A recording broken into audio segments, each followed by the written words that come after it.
성경에는 5권의 지혜서가 있습니다. 욥기, 시편, 잠언, 전도, 아가. 아가서도 지혜서에 속하는데 아가서에서 말하는 하나님의 지혜가 무엇입니까? 그것은 바로 사랑입니다. 사도 바울은 고린도전서 13장에서 인간이 온전해지는 방법은 바로 사랑이라고 했습니다. 세상에서 최고로 지혜로운 사람, 가장 온전한 사람은 바로 사랑이 넘치는 사람이다. 그렇게 말을 했습니다. 솔로몬은 이 아가서를 쓰기 전에 전도서를 썼습니다. 전도서의 내용이 무엇입니까? 헛되고 헛되니 모든 것이 다 헛되다. 인생의 허물을 느꼈습니다. 모든 것이 헛된 인생. 이 헛된 인생을 극복하는 방법을 아가서에서 찾았습니다. 그 방법이 무엇입니까? 허무한 인생, 무가치해 보이는 인생, 아무것도 아닌 허탈해 보이는 이 인생의 이 허물을 극복하는 방법이 무엇입니까? 그것이 바로 사랑이라는 것입니다. 세상에서는 성공하고서도 인생에서는 실패하는 사람들이 참 많습니다. 반면에 세상에서는 실패했지만 인생에서는 성공하는 사람이 있습니다. 무엇이 다릅니까? 사도 바울이 아니라 사울이라고 하는 사람, 이스라엘의 초대 왕 사울이라고 하는 이 사람은 세상에서는 성공한 사람이었습니다. 이스라엘 민족의 지도자였습니다. 왕이었기 때문에 자기가 하고 싶은 대로 누려볼 것 다 누려보았습니다.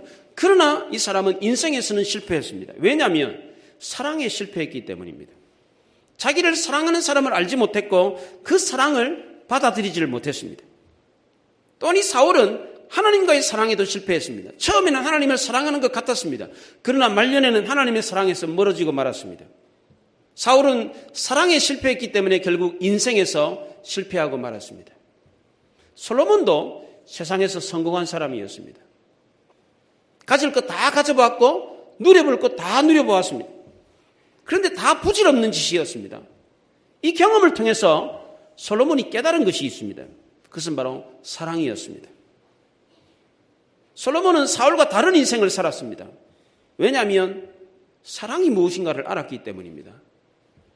예수님은 겉으로 보기에는 인생에서 실패한 것처럼 보입니다. 십자가에 못 박혀 비참하게 죽었기 때문입니다. 사람들에게도 버림을 받았고 심지어 하나님께도 버림을 받았습니다. 하지만 예수님은 인생의 실패자가 아니라 승리자가 되었습니다. 왜냐하면 예수님은 진정한 사랑이 무엇인가를 알았고 그 사랑을 몸소 실천하셨기 때문입니다. 예수님은 사랑으로 인생을 승리하셨습니다. 아가서는 이 사랑으로 인생을 승리하는 비밀에 대한 이야기를 노래하고 있습니다. 이 사랑이 있는 사람은 세상적으로 볼 때는 실패했다고 할지라도 가진 것이 없다고 할지라도 결국은 승리하게 되어 있습니다. 왜냐하면 사랑이 우리의 인생을 승리로 이끌기 때문에 그렇습니다. 아가서에는 왕이라는 말, 솔로몬이라는 말, 임금이라는 말이 계속해서 나오는데 이 말은 다 주님을 의미하는 단어입니다. 아가서는 솔로몬과 술람미 여인의 사랑 이야기이면서 동시에 하나님과 우리의 사랑 이야기, 예수님과 우리의 사랑 이야기를 말해주고 있는 것입니다. 구약 성경에 사라라고 하는 아줌마가 남편 아브라함을 뭐라고 불렀습니까? 여보 영감 이렇게 불렀습니까? 그렇지 않습니다. 뭐라고 불렀습니까? 주님이라고 불렀습니다. 여기 앉아 계신 분들 가운데 남편을 주님이라고 부르시는 분 계세요? 없죠. 여러분들 남편을 뭐라고 부르세요? 뭐라고 불러요? 여보 영감? 네. 여러분 남편을 한번 주님이라고 한번 불러보십시오. 한번 어렵습니까? 나 뜨거워서 안 됩니까? 한번 불러보세요. 뭐 옆에 남편들 계시지 않나? 한번 불러보세요. 예, 주님이라고 한번 불러보세요. 입이 안 떨어지나? 부부 사이에 부인이 남편을 주님이라고 불러주면 이 부부는 싸울 일이 없어요. 그런데 이놈의 영감탱이 왼수 같은 남편 이렇게 부르면 문제가 없는 부부도 문제가 있을 수밖에 없어요. 아무것도 아닌 일을 가지고 얼굴을 붉힙니다. 그런데 남편을 주님이라고 부르고 존중해 주는 사람은 그 부부는 절대 싸울 일이 없어요. 남편을 주님처럼 섬기고 존경해 주는데 무슨 싸울 일이 있겠어요? 그럼 부인들은 좀 억울합니까? 불공평합니까? 그렇지 않습니다. 성경은 아주 공평합니다. 부인들이 남편을 주님이라고 불러준다면 남편은 부인을 뭐라고 불러줘야 돼요? 어떻게 해야 돼요? 성경은 남편이 아내에 대해서 어떻게 하라고 합니까? 에베소서 5장 25절에 보면 남편들아 아내 사랑하기를 그리스도께서 교회를 사랑하시고 그 교회를 위하여 자신을 주심같이 하라 그랬어요. 남편은 아내를 위해서 몸바쳐 충성하라. 아내를 위해서 죽어라. 그렇게 말하고 있어요. 남편은 아내를 위해서 죽어야 돼. 그러면 누가 더 이득입니까? 예? 아내들이 이득 아닙니까?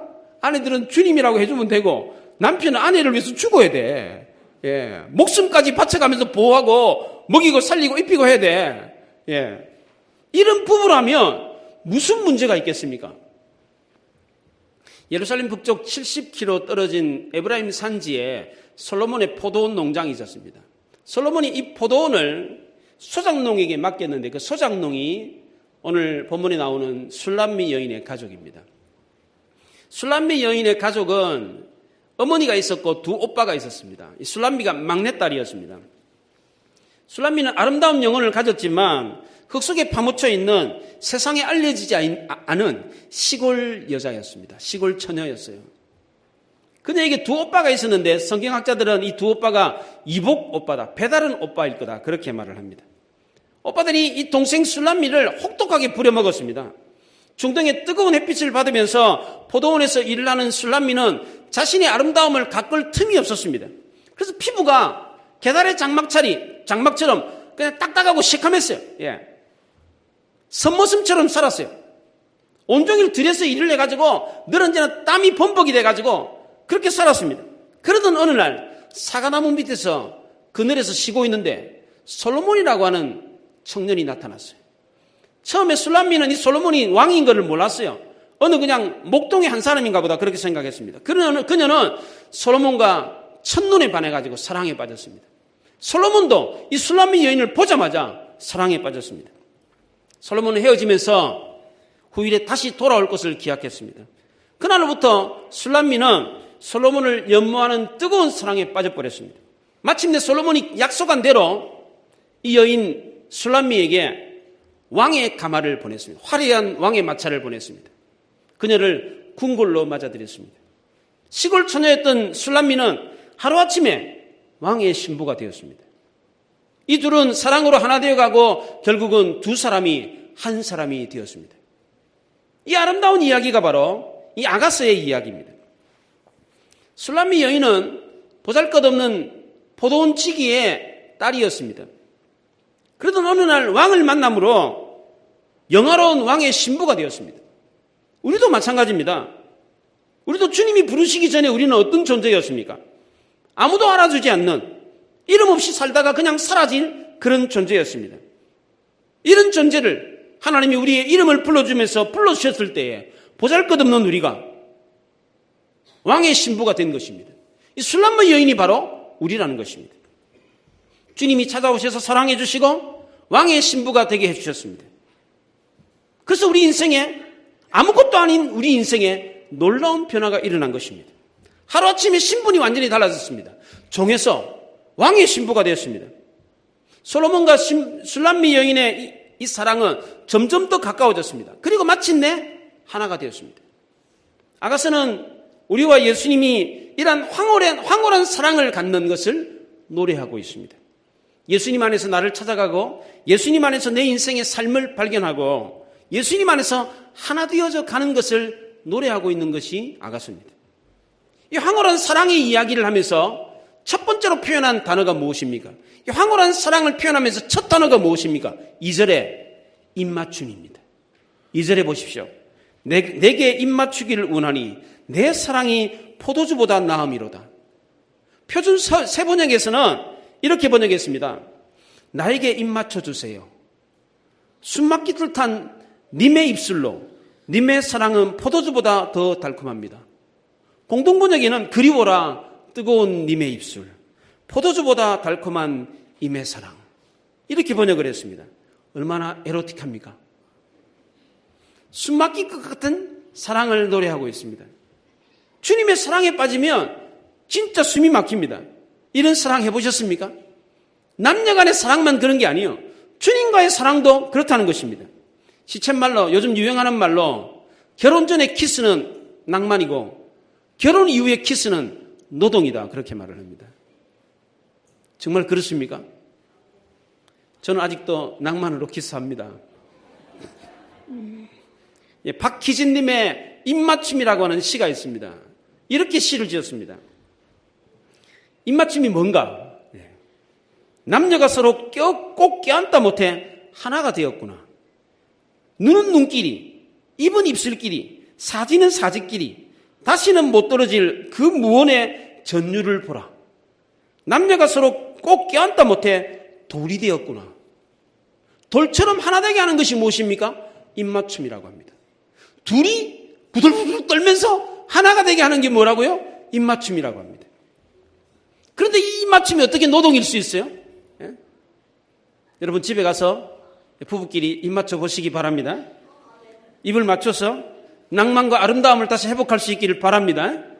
예, 요즘 젊은이들은 막 길거리에서 막 그냥 막 부둥키 안고 쪽쪽 빨고 그러는데, 예, 여러분들 교회에서 그러시면 안 됩니다. 집에 가서 여러분들 한번 해보시기 바랍니다. 다시 이 낭만과 아름다움이 생수듯 일어날 것입니다. 왜 아멘을 안 하시나? 네. 오늘 본문의 이 입맞춤이 얼마나 아름다운지 모릅니다. 옥합을 깨뜨려서 예수님의 발에 붙고 입을 맞췄던 한 여인의 입맞춤을 한번 생각해 보십시오. 성경은 이 여인의 입맞춤을 이렇게 표현합니다. 그는 들어오자마자 내 발에 입맞추기를 그치지 아니하였다 그랬습니다. 아버지의 집을 떠났던 탕자를 생각해 보십시오. 그 탕자가 돌아오기를 기다렸던 아버지가 그 탕자에게 입을 맞춥니다. 이 입맞춤은 환영의 입맞춤이고 사랑과 용서와 회복의 입맞춤이었습니다. 이 입맞춤은 새로운 출발의 기약을 하는 입맞춤이었습니다. 이 입맞춤은 연인 간의 입맞춤보다도 더 진하고 더 감동적인 입맞춤이었습니다. 왜? 거기에 아버지의 진짜 사랑과 진짜 용서와 진짜 긍휼이 있었기 때문입니다. 술람미 여인의 입맞춤에도 그와 같은 존경과 사랑과 배려와 아름다움이 있었습니다. 술람미 여인은 이 입맞춤을 통해서 황홀함과 큰 감격을 누렸습니다. 시골 처녀 아가씨가 왕과 입을 맞췄으니까 얼마나 황홀하겠습니까? 예? 얼마나 감격스럽겠습니까? 이 황홀함과 감격이 어디에 있습니까? 바로 예배에 있습니다. 그래서 우리는 이 예배를 하나님과의 거룩한 입맞춤이라고 합니다. 예배를 드리는 가운데 황홀함을 느낍니다. 예배를 드리는 가운데 큰 기쁨을 누립니다. 그래서 예배를 하나님과의 거룩한 입맞춤이라고 하는 것입니다. 오늘 시간 예배를 통해서 이 황홀함과 감격을 경험할 수 있기를 바랍니다. 이 입맞춤은 체험입니다. 지식과 이론으로 이게 말할 수 있는 게 아니에요. 여기 젊으신 분들, 입 안 맞춰보신 분들이 계시지. 이거는 말로 설명할 수가 없어. 뭐 피부가 두 개가 뭐 딱 따라붙어가지고 뭐 촉촉한 느낌. 뭐 이렇게 표현해도 못 알아들어요, 이거는. 이거는 이해할 수가 없어요. 입 안 맞춰보신 분들은 알 수가 없어. 그렇지 않아요? 맞춰보신 분들? 예? 그렇지 않아요? 이거는 말로 설명되는 게 아니, 지식으로 입맞춤이란 이런 거다 설명될 수 있는 게 아닙니다. 판소리에 어둥둥 내 사랑 이러구나. 예. 이거를 어떻게 알겠어요, 이거를 뭐. 지식으로 알겠어요, 이거를? 어둥둥 내 사랑 이러구나. 이 사랑이 귀여워서 하는 이 표현, 뭘로 느껴요, 이거? 피부로 느끼는 거예요. 마음으로, 가슴으로 느끼는 것입니다. 이게 입맞춤이라는 것입니다. 신분이 낮은 이 포도원지기 술람미 여인이 왕과 입맞춤을 가졌습니다. 그때 그 장면을 한번 상상해 보시기 바랍니다. 얼마나 감격스럽고 놀라웠겠습니까? 이것을 어떻게 그 입맞춤을 그냥 무덤덤하게 입 맞췄네? 그렇게 볼 수 있겠어요, 이거를? 황홀한 기쁨이 넘쳐가지고 숨이 막힐 정도예요. 여러분이 이 술람미 여인이라고 한번 생각해 보십시오. 왕과 입을 맞추는 고결한 신분에, 나는 천하디천한 시골 아가씨인데 그 시골 아가씨가 일국의 왕과 입을 맞췄어요. 얼마나 놀랍습니까? 얼마나 감격스럽고 얼마나 황홀하겠습니까? 나에게는 잘난 구석이 하나도 없는데 왕이 나를 사랑해 줍니다. 내 피부는 계달의 장막같이 딱딱하고 검은데 왕은 나에게 부드럽게 키스를 합니다. 우리는 범죄해서 죄가 많아가지고 감히 하나님 앞에 나갈 수도 없어요. 내 하나님을 사모합니다라고 말할 수도 없어요. 입을 맞춰달라고 말할 수도 없어요. 탕자가 아버지의 집에 돌아왔을 때 아버지 나를 안아주십시오. 나에게 입을 맞춰주십시오. 그렇게 말할 수 있었겠어요? 그런데 아버지는 그 아들에게 와서 입을 맞춥니다. 주님이 그래요. 사랑의 손길을 내밀어서 거룩한 입맞춤으로 우리를 안아주십니다. 두려워하지 마라. 괜찮다. 너는 내 아들이다. 내가 너를 위해서 죽었다. 이 거룩한 입맞춤을 경험해 보셨습니까? 하나님이 우리의 아픔과 이 부족함을 다 끌어안아 주시는 이 하나님의 포옹과 입맞춤을 여러분 경험해 보셨습니까? 술람미 여인이 왜 그토록 주님을 사모했습니까? 입을 맞추고 난 뒤에 떠나보내고 난 뒤에 솔로몬을 떠나보내고 난 뒤에 그 솔로몬을 잊을 수가 없었어요. 왜 그렇습니까? 오늘 2절에 그 입맞춤이 포도주보다 더 달고 포도주보다 더 멋졌기 때문이라고 합니다. 술람미 여인이 이 황홀한 기쁨을 포도주, 술에 비유를 했습니다. 사도 바울도 에베소서 5장 18절에서 성령의 충만함을 술에 비유해서 설명을 했습니다. 술 취하지 말라. 이는 방탕한 것이니 오직 성령의 충만함을 받으라 그랬습니다. 왜 성령 충만을 술에 비유를 합니까? 술 취하면 술에 이끌리듯이 성령에 취하면 성령에 이끌리기 때문입니다. 사람이 멀쩡하다가도 술에 취하면 어떻게 됩니까? 막 너무너무 기분이 좋아가지고 노래를 부르고 막 돈을 막 마구 뿌리고, 예? 말이 많아지고 막 고래고래 과음을 지르고 막 없었던 용기가 생기고 막 그럽니다. 근데 성령에 취하면 어떻게 됩니까? 나의 본래 모습에서 벗어나서 전혀 새로운 모습이 됩니다. 성령에 취하면 주님과의 거룩한 입맞춤을 경험하게 되면 포도주보다도 더 달콤함을 경험하게 됩니다. 성령에 취한 사람은 주님과의 입맞춤을 한 사람은 세상에 그 어떤 것도 만족하지 않습니다. 오직 주님으로만 만족합니다. 이 체험을 여러분 해보셨습니까? 술에 취해서 기쁨을 얻었던 사람은 술이 깨고 나면 다시금 고독함과 비참함으로 돌아갑니다. 그러나 성령에 취했던 사람은 그렇지 않습니다. 그 여운이, 그 아름다움이 오래오래 지속됩니다. 그 아름다움은 세상이 줄 수 없는 아름다움이요. 그 만족은 세상에서 누릴 수 없는 만족입니다. 이런 입맞춤, 이런 성령의 충만함이 어디에 있다고 했습니까? 예배에 있다고 했습니다. 우리는 예배를 통해서 주님과의 거룩한 입맞춤을 하고 이 예배를 통해서 황홀한 기쁨, 큰 감사와 감격을 누리게 되는 것입니다. 술람미 여인은 주님의 이름만 들어도 그 이름에서 향기를 느꼈습니다. 그 이름만 들어도 가슴이 설레이고 입가에서는 웃음이 피었습니다. 우리가 주님의 이름만 들어도 가슴이 설레이는 이유가 무엇입니까? 주님을 사랑하기 때문입니다. 술람미 여인이 주님을 사랑했기 때문에 그 이름만 들어도 향기를 느낄 수 있었고 그 이름만 들어도 가슴이 설레었던 것입니다. 이런 감사와 감격이 여러분에게도 있어야 되지 않겠습니까? 이런 첫사랑의 감격을 회복할 수 있기를 바랍니다. 술람미 여인은 주님의 침궁으로 이끌림을 받았습니다. 침궁이 어떤 곳입니까? 아무리 귀한 손님이 온다고 할지라도 이 침궁은 공개를 하지 않습니다. 누구에게만 공개합니까? 사랑하는 이에게만 이 침방을, 잠을 자는 방을 공개합니다. 하나님은 우리를 지존자의 은밀한 곳으로 들어오라고 말씀합니다. 성소에서 가장 은밀한 곳이 어디입니까? 지성소입니다. 지극히 거룩한 곳. 여기는 누가 들어갑니까? 대제사장만 들어갈 수가 있습니다. 성막에는 뜰이 있고 성소가 있고 지성소가 있습니다. 뜰에는 많은 사람들이 들어갑니다. 근데 성소에는 제사장만 갈 수가 있습니다. 근데 지성소에는 누구만 갈 수 있습니까? 제사장 중에서도 유일한 한 사람, 대제사장만 갈 수가 있습니다. 하나님이 원하시는 것이 무엇입니까? 뜰에서 마당만 밟고 가는 것입니까? 성소에서 하나님의 은혜를 조금 경험하고 떠나는 것입니까? 그렇지 않습니다. 지성소까지 들어와서 거기서 하나님의 깊은 은혜를 깨닫고 하나님의 은밀한 것까지 체험하고 돌아가기를 원하십니다. 오늘 시간 하나님은 그래서 여러분에게 지성소로 들어오라고, 그 은밀한 곳으로 들어오라고 여러분을 초대하고 계십니다. 하나님께 더 가까이 오라고 말씀하십니다. 술람미 여인은 이 솔로몬과의 깊은 만남을 통해서 인생의 놀라운 변화를 경험했습니다. 만남이 바로 우리 인생을 달라지게 하는 것입니다. 누구를 만났냐에 따라서 인생이 확연하게 달라집니다. 어떤 친구를 사귀느냐, 어떤 선생님을 만나느냐에 따라서, 누구를 만나느냐에 따라서 우리의 인생의 행불행이 달라진다는 것입니다. 특별히 삶의 기로에 놓여 있는 이 젊은이들이 누구를 만나느냐는 것은 대단히 중요한 것입니다. 나이가 들어가지고 인생을 다 산 사람은 누구를 만나든지 이제 다 지나왔지만, 젊은 분들은 특별히 누구를 만나느냐에 따라서 여러분들이 앞으로 펼쳐질 미래가 완전히 확연하게 달라지기 때문에 이 만남이 대단히 중요한 것입니다. 우리는 누구를 만나야 됩니까? 성경에서는 철을 만나야 된다고 합니다. 그런데 철이 물을 만나게 되면 어떻게 됩니까? 녹슬어 버립니다.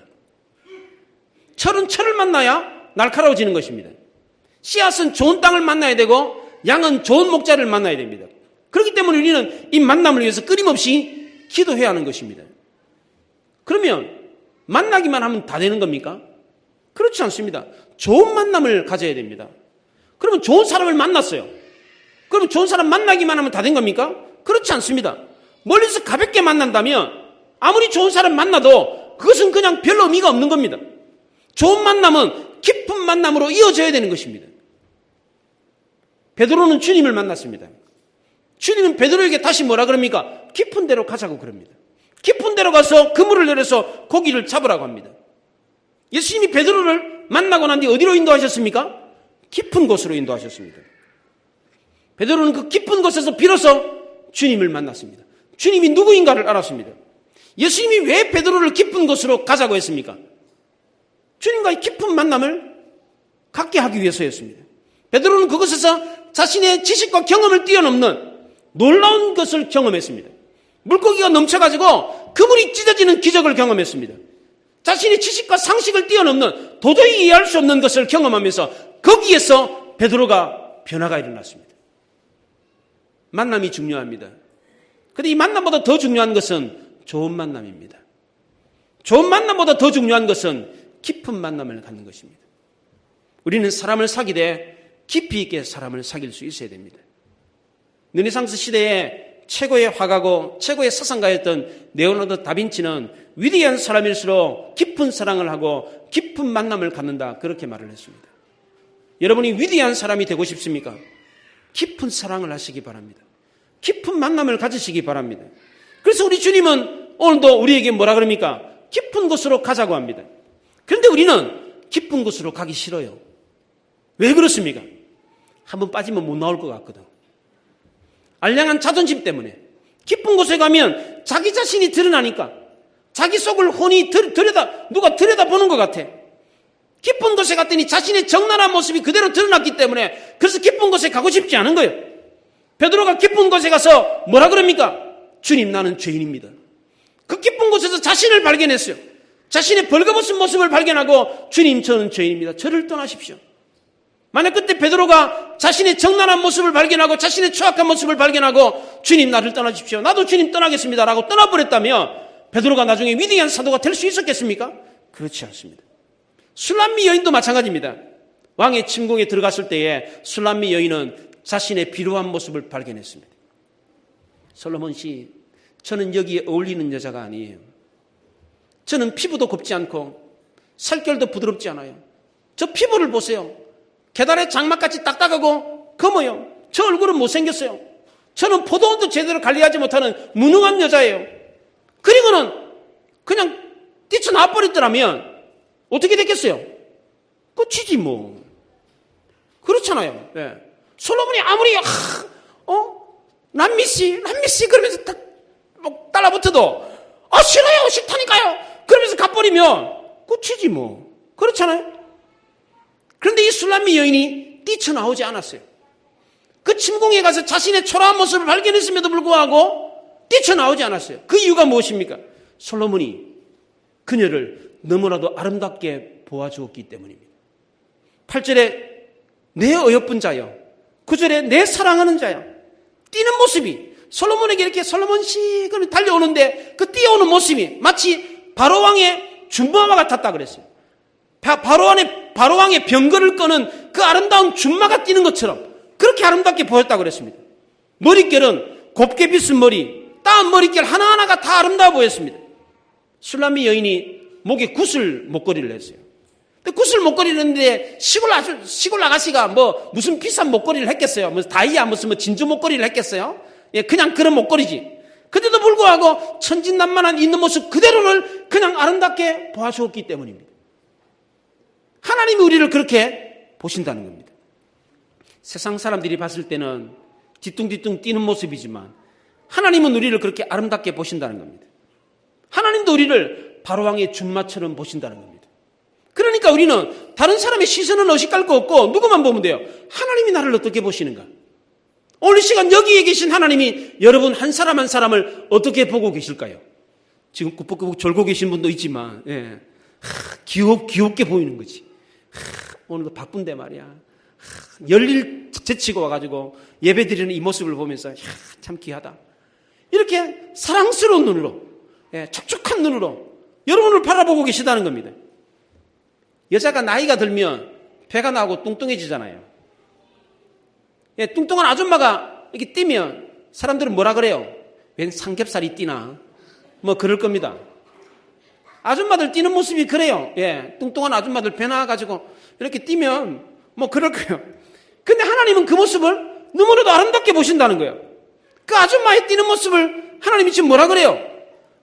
준마와 같다는 거예요. 준마. 왕의 병거를 뀌는 준마와 같다는 겁니다. 나는 시골스럽고 촌스러운데 하나님은 나를 고귀하게 보십니다. 우리가 보기에는 초라해 보이는데 하나님은 그걸 아름답다고 보십니다.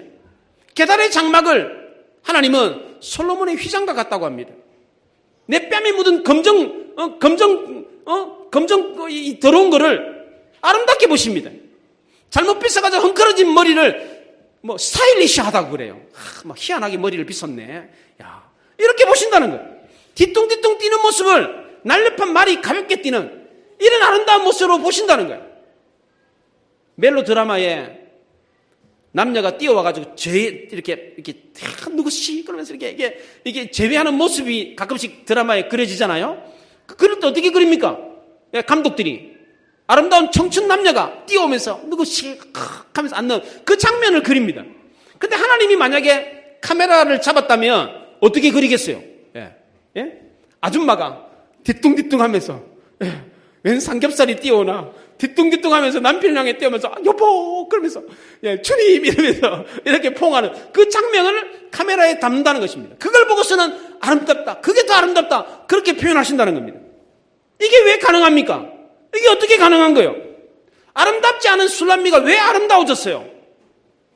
아름답지 않은 이 술람미 여인이 사랑에 겨워가지고 행복할 수 있었던 이유가 뭐예요? 아름답지 않은 그녀를 아름답게 보아주는 님이 있었기 때문입니다. 작가 이문열 씨가 아가라고 하는 작품을 썼어요. 부제로 희미한 옛사랑의 그림자라고 하는 부제목을 달아서 장편 소설을 썼는데 이 장편 소설의 주인공이 이 당편이라고 하는 여자입니다. 이 당편이라는 여자는 인지장애, 지체장애, 중복장애를 가진 여자였습니다. 이 형편없는 이 여자가 남의 집 대문간에 버려졌는데 그 주인이 이 여자를 받아줍니다. 경상도 말로 낑가주자 그럽니다. 이 작품이 경상도 사투리로 쓰여졌어요. 아주 구수한 경상도 이런 여자라고 이런 애라고 할지라도 우리 가족으로 낑가주자, 받아들여주자. 그래가지고 그 아이를 키웁니다. 이 당편이라고 하는 여자는 IQ가 2자리예요. 좀 모자라요. 근데 이 여자가 사랑을 하게 됩니다. 바보 같은 여자가 바보 같은 남자를 만나가지고 사랑을 하고 사랑의 이야기를 합니다. 밤이 새도록 사랑 이야기를 하는데 그 밤은 그들에게 가장 행복한 시간이었습니다. 두 사람이 어느 날 봄날 외출을 하기로 작정을 합니다. 여자가 화장을 하는데 누주를 바르는데 입술에 발라야 되는데 얼굴에 막 발라가지고 막 범벅이었습니다. 머리를 빗었는데 머리가 엉망이에요. 그냥 옷고름을 했는데 옷고름을 맨 게 아니고 막 옷을 칭칭 휘둘러 감았어요. 그렇지만 이 두 사람은 길을 걸으면서 내내 행복했습니다. 왜냐하면 여자는 남자가 자기를 사랑했기 때문이고 남자는 여자가 자기를 사랑했기 때문입니다. 이 두 사람은 잠시 동안이었지만 행복했습니다. 왜냐하면 자기가 사랑을 하고 자기를 사랑해주는 사람이 있었기 때문입니다. 동네 사람들도 이런 당편이 지극히 모자라고 어쩌면 저렇게 살 바에는 짐승으로 사는 게 낫지 않나 라고 말할 정도로 여겨지는 이 사람을 보듬어주고 안아주고 감싸주었기 때문에 그 부족한 당편이라고 하는 여자도 행복할 수 있었습니다. 작가 이문열 씨는 한국 전쟁으로 모든 것을 잃고 다 가난하게 살았던 그 시절에 그래도 넉넉한 사랑이 있어서 사람들이 그래도 행복할 수 있었다. 그때 시절을 그리워하면서 이 장편 소설을 썼습니다. 어려운 시절에는 그나마 그런 사랑이라도 있었는데 지금은 그때보다 훨씬 더 풍요롭고 아름다운 세상이 됐는데도 불구하고 그 사랑이 없다니. 그러면서 아쉬워하면서 아가라고 하는 이 작품의 부제목을 희미한 옛사랑의 그림자라고 붙였습니다.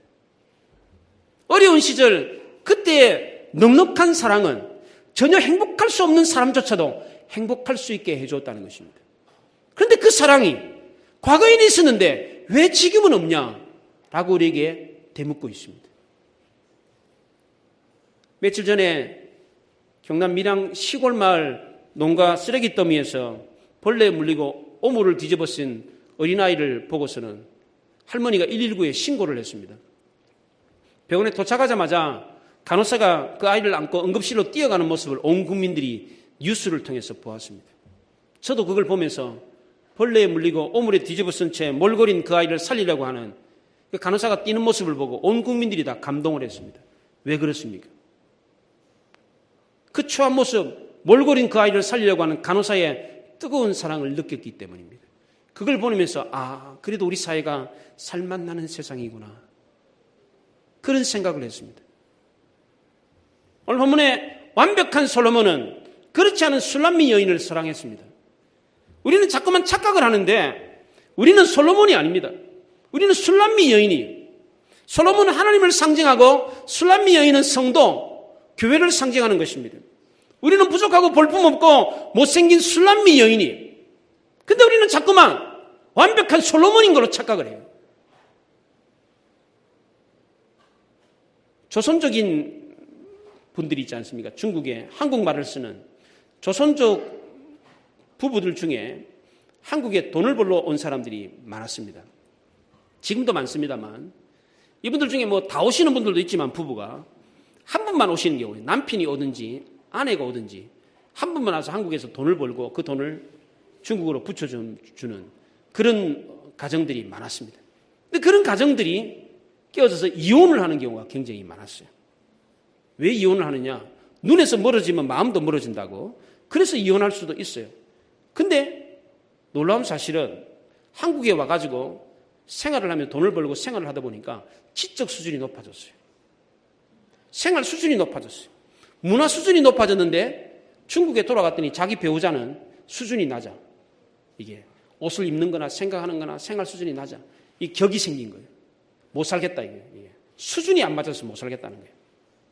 그래서 이혼하는 가정들이 굉장히 많았습니다. 이게 다 착각 아닙니까? 나는 완벽하면 얼마나 완벽합니까? 우리가 잘났으면 얼마나 잘났습니까? 우리가 똑똑하면 얼마나 똑똑합니까? 우리가 건강하면 얼마나 건강합니까? 우리는 모두 다 못생기고 볼품없고 무능력한 술람미 여인이에요. 근데 자꾸만 나는 솔로몬이라는 거예요. 나는 완벽하다는 거예요. 그래서 저 술람미 여인 나랑 수준이 안 맞아서 같이 못 있겠다, 같이 못 하겠다, 같이 못 살겠다고 그래요.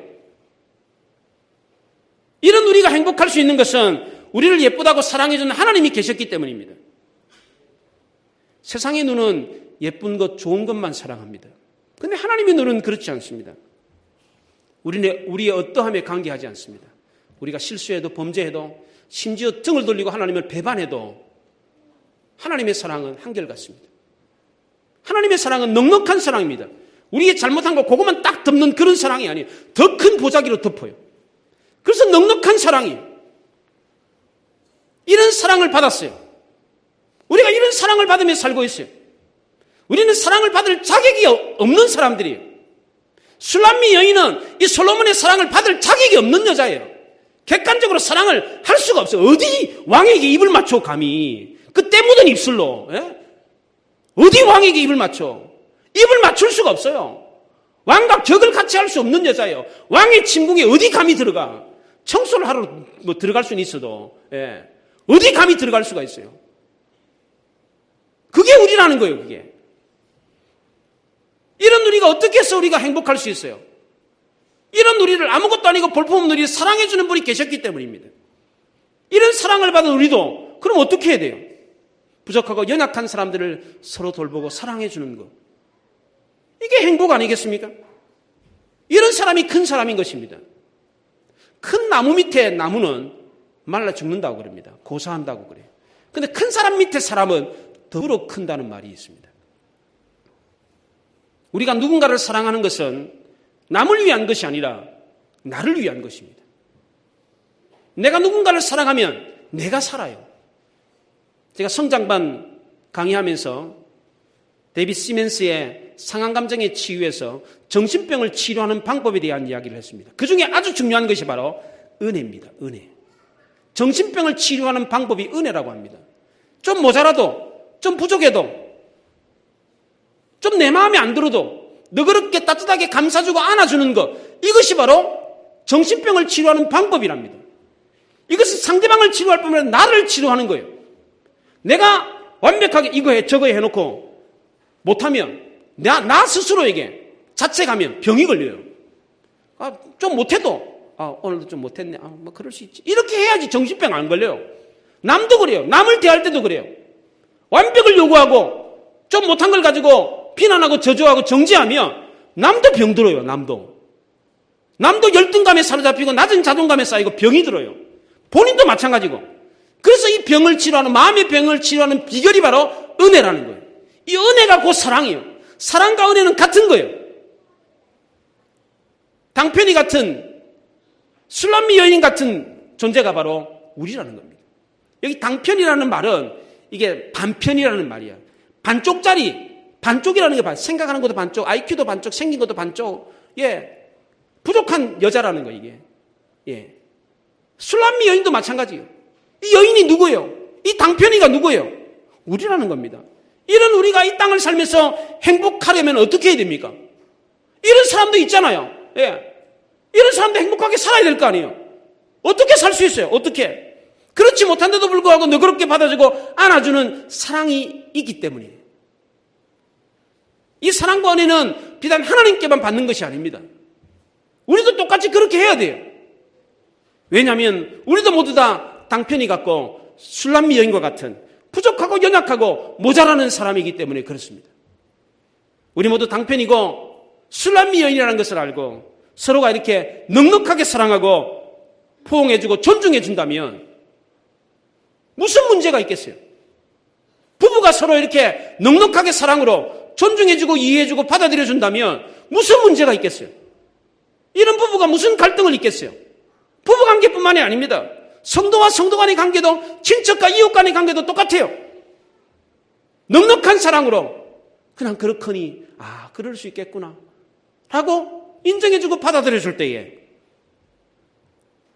그럴 때 살맛 나는 세상이 되는 거 아니겠습니까? 하나님이 우리의 연약함을 보듬어주고 사랑해준 것 같이 우리도 그렇게 해야 된다는 거예요. 그래야지 살맛 나는 세상, 누구나 더불어 행복하게 살 수 있는 세상을 만들 수 있는 것입니다.